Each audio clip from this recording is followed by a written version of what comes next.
Namaste. Today we shall be reciting chapter 6 of Bhagavad Gita. The chapter is called Yoga of Self-Control or Yoga of Meditation.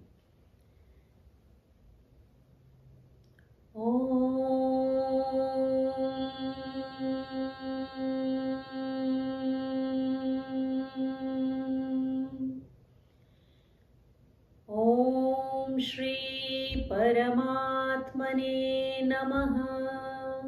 अथ षष्ठोऽध्यायः आत्मसंयमयोगः। श्रीभगवानुवाच अनाश्रितः कर्मफलं कार्यं कर्म करोति यः स सन्न्यासी च योगी च न निरग्निर्न चाक्रियः। यं सन्न्यासमिति प्राहुर्योगं तं विद्धि पाण्डव न ह्यसन्न्यस्तसङ्कल्पो योगी भवति कश्चन। आरुरुक्षोर्मुनेर्योगं कर्म कारणमुच्यते योगारूढस्य तस्यैव शमः कारणमुच्यते। यदा हीनेन्द्रियार्थेषु न कर्मस्वनुषज्यते सर्वसङ्कल्पसन्न्यासी योगारूढस्तदोच्यते। उद्धरेदात्मनात्मानं नात्मानम् अवसादयेत् आत्मैव ह्यात्मनो बन्धुरात्मैव रिपुरात्मनः। बन्धुरात्मात्मनस्तस्य येनात्मैवात्मना जितः अनात्मनस्तु शत्रुत्वे वर्तेतात्मैव शत्रुवत्। जितात्मनः प्रशान्तस्य परमात्मा समाहितः शीतोष्णसुखदुःखेषु तथा मानापमानयोः। ज्ञानविज्ञानतृप्तात्मा कूटस्थो विजितेन्द्रियः युक्त इत्युच्यते योगी समलोष्टाश्मकाञ्चनः। सुहृन्मित्रार्युदासीनम् अध्यस्थद्वेष्य बन्धुषु साधुष्वपि च पापेषु समबुद्धिर्विशेष्यते। योगी युञ्जीत सततम् आत्मानं रहसि स्थितः एकाकीयत चित्तात्मा निराशीरपरिग्रहः। शुचौ देशे प्रतिष्ठाप्य स्थिरमासनम् आत्मनः नात्युच्छ्रितं नातिनीचं चैलाजिनकुशोत्तरम्। तत्रैकाग्रं मनः कृत्वा यतचित्तेन्द्रियक्रियः उपविश्यासने युञ्ज्याद् योगमात्मविशुद्धये।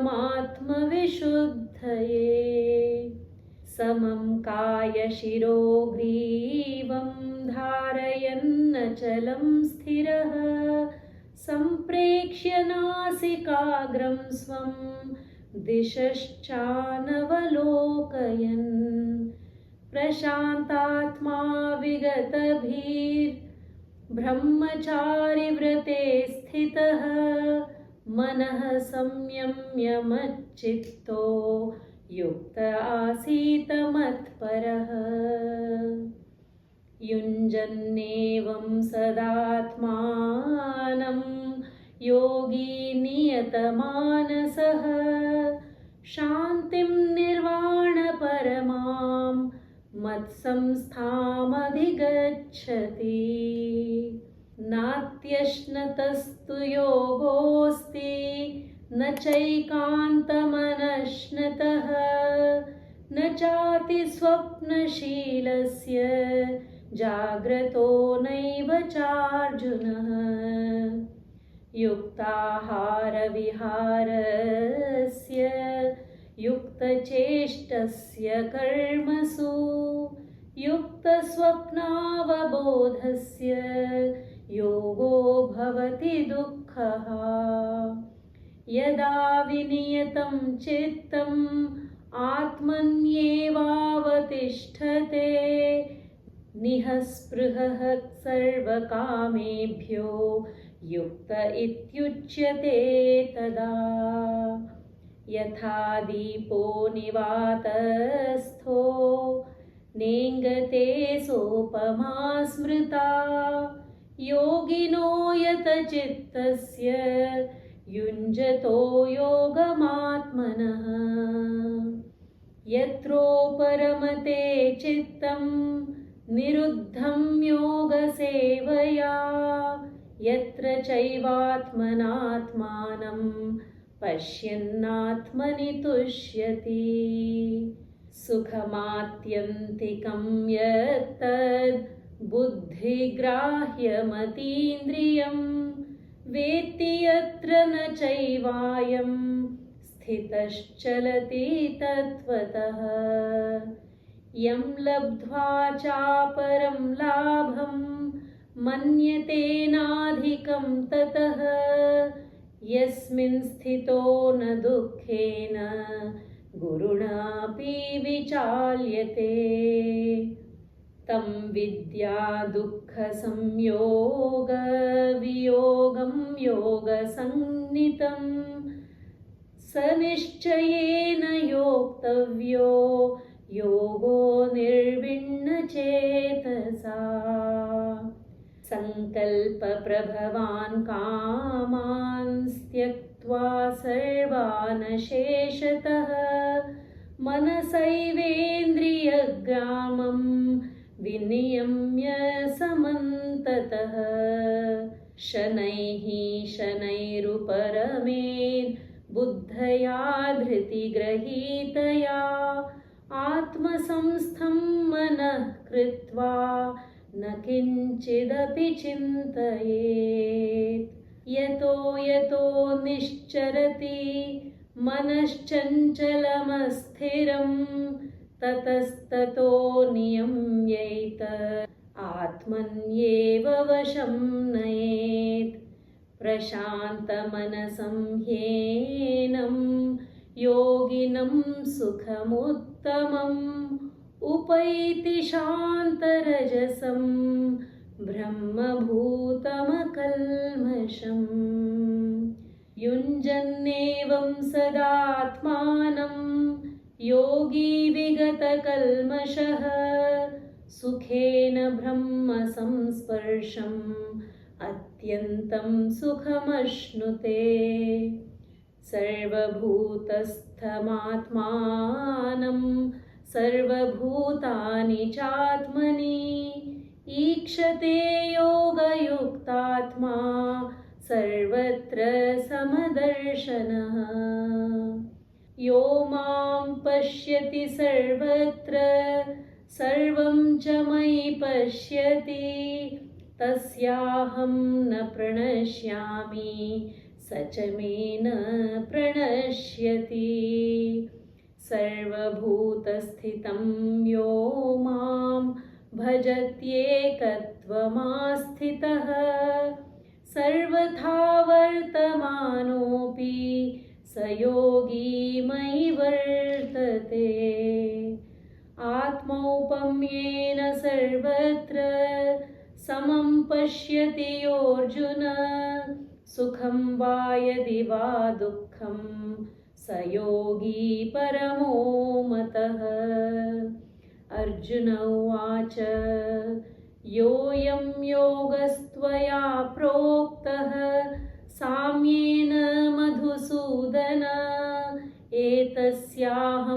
पश्यामि चञ्चलत्वात् स्थितिं स्थिराम्। चञ्चलं हि मनः कृष्ण प्रमाथि बलवदृढं, तस्याहं निग्रहं मन्ये वायोरिव सुदुष्करम्। श्रीभगवानुवाच असंशयं महाबाहो मनो दुर्निग्रहं चलम्, अभ्यासेन तु कौन्तेय वैराग्येण च गृह्यते। असंयतात्मना योगो दुष्प्राप इति मे मतिः, वश्यात्मना तु यतता शक्यो वाप्तुमुपायतः। अर्जुन उवाच अयति हि श्रद्धयोपेतो योगाच्चलितमानसः, अप्राप्य योगसंसिद्धिं कां गतिं कृष्ण गच्छति। कच्चिन्नो भयविभ्रष्टश्चिन्नाभ्रमिव नश्यति, अप्रतिष्ठो महाबाहो विमूढो ब्रह्मणः पथि। एतन्मे संशयं कृष्ण छेत्तुमर्हस्य शेषतः, त्वदन्यः संशयस्यास्य छेत्ता न ह्युपपद्यते। श्रीभगवानुवाच पार्थ नैवेह नामुत्र विनाशस्तस्य विद्यते, न हि कल्याणकृत् कश्चित् दुर्गतिं तात गच्छति। प्राप्य पुण्यकृतां लोकानुषित्वा शाश्वती समाः, शुचीनां श्रीमतां गेहे योगभ्रष्टोऽभिजायते। अथवा योगिनामेव कुले भवति धीमताम्, एतद्धि दुर्लभतरं लोके जन्म यदीदृशम्। तत्र तं बुद्धिसंयोगं लभते पौर्वदेहिकं, यतते च ततो भूयः संसिद्धौ कुरु नन्दन। पूर्वाभ्यासेन तेनैव ह्रियते ह्यवशोऽपि सः, जिज्ञासुरपि योगस्य शब्दब्रह्मातिवर्तते। प्रयत्नाद्यतमानस्तु योगी संशुद्ध किल्बिषः, अनेकजन्म संसिद्ध ततो याति परां गतिम्। तपस्विभ्योऽधिको योगी ज्ञानिभ्योऽपि मतोऽधिकः, कर्मिभ्यश्चाधिको योगी तस्माद्योगी भवार्जुन। योगिनामपि सर्वेषां मद्गतेनान्तरात्मना, श्रद्धावान् भजते यो मां समे युक्ततमो मतः। ॐ तत्सदिति श्रीमद्भगवद्गीतासु उपनिषत्सु ब्रह्मविद्यायां योगशास्त्रे श्रीकृष्णार्जुनसंवादे आत्मसंयमयोगो नाम षष्ठोऽध्यायः। Shri Krishna Arpanamastu. I hope you like the recitation of this chapter, and I would like to just briefly talk about the essence of this chapter. This chapter is talking about kind of Samyama Yoga, which is self-control, not through coercion or force, but by understanding the nature of our mind. As we know, Our mind can make us anxious, fearful, and compare ourselves with the world, or our mind can also take us inward and make us feel deeply fulfilled, content, happy. And this is what Krishna is telling Arjuna in this chapter, that although the mind is very active, it is, he calls it a word in Sanskrit called chanchala, the one that is constantly moving from one thought to another. It is the nature of mind. But Arjuna, mind can be your best friend or your own enemy. And so Arjuna asks him, like, it's very difficult for me to control my mind and my thoughts.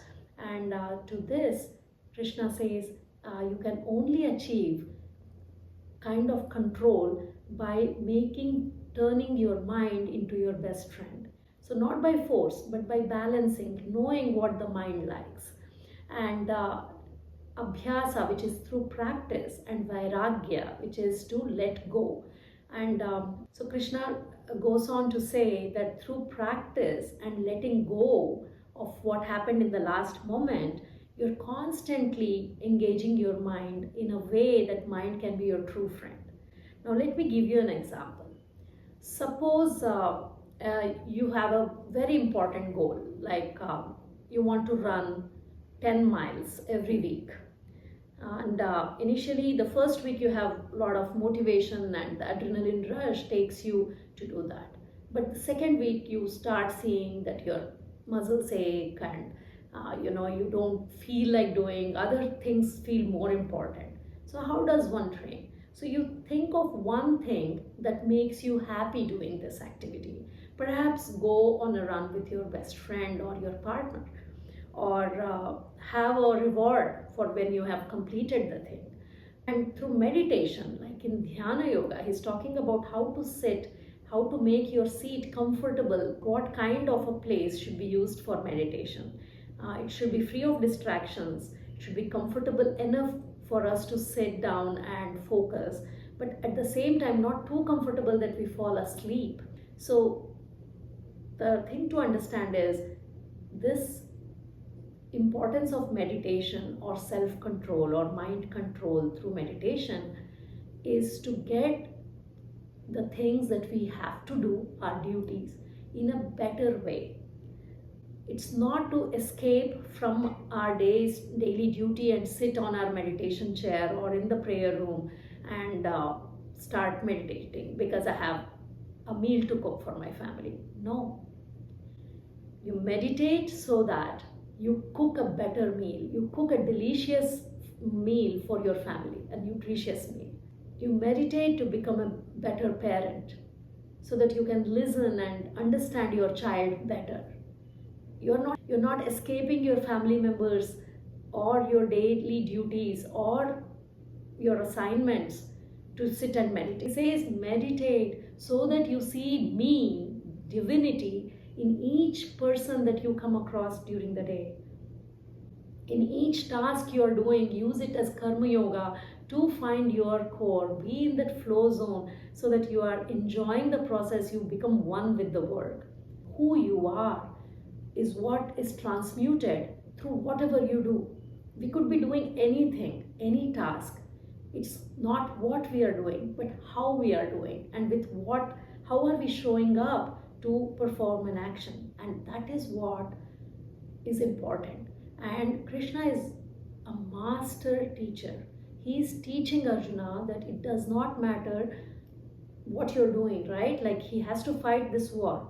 But he says, when you meditate, you will understand, you will get more clearer, you will be in unison, your mind, body, breath, with the soul's purpose, and then you go and do your action.